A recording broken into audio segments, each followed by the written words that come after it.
జై జనసేన, జై జనసేన, జై జనసేన, జై పవన్ కళ్యాణ్, జై పవన్ కళ్యాణ్, జై పవన్ కళ్యాణ్, జై పవన్ కళ్యాణ్, జై మెగాస్టార్, జై మెగాస్టార్, జై మెగాస్టార్. జై మెగాస్టార్. ధన్యవాదాలు. జనసేన టీడీపీ కూటమి, మన జనసేన టీడీపీ కూటమి చూస్తుంది వైసీపీ ఓటమి.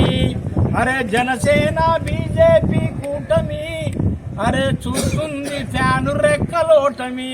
మిత్రులారా, మీరందరూ గనక తలుచుకొని మరి యొక్క సేవే దృక్పథంగా వచ్చినటువంటి డబ్బుల కోసం వీటి కోసం కాకుండా ఏదో దోపిడీ చేయాలని కాకుండా కేవలం ప్రజలకు సేవ చేయాలని వచ్చినటువంటి పవన్ కళ్యాణ్ గారిని లక్షలాది ఓట్ల మెజారిటీతో గెలిపించాలని మరొకసారి కోరుకుంటూ నాకు ఈ అవకాశం ఇచ్చినటువంటి మీకు అందరికీ హృదయపూర్వక ధన్యవాదాలు తెలుస్తాను. Thank you very much.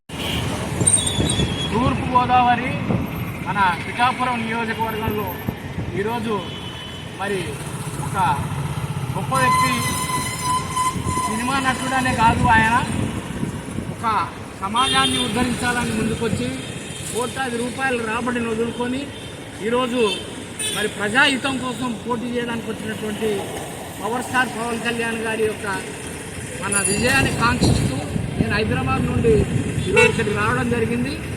వారి యొక్క విజయం కోసం మరి ఈ యొక్క ప్రాంతంలో ఉన్నటువంటి ఓటర్లను నేను చేస్తున్న విజ్ఞప్తి ఏంటంటే, మీరందరూ కలిసి కుల మత భేద ప్రాంత విశేషాలను వదులుకొని అందరూ కూడా మూకుమ్మడిగా ఆయనకు ఓటేసి మీరు గెలిపించినట్టయితే తప్పకుండా వచ్చే 5 ఏళ్లలో మనకు అద్భుతమైనటువంటి ప్రగతిని చూపెడతారని నేను నమ్ముతున్నా. నేను ఆయనని దగ్గరుండి గమనించాను కాబట్టి అది తప్పకుండా చేస్తాడనేసి అట్లా మన ఉప్పాడ దాన్ని తప్పకుండా పవన్ కళ్యాణ్ గారిని 1,00,000 కంటే పైన మెజారిటీతో గెలిపిస్తామని వారి మనసులో ఉన్న మాటను నేను ఇక్కడ తిరిగినప్పుడు తెలుస్తామని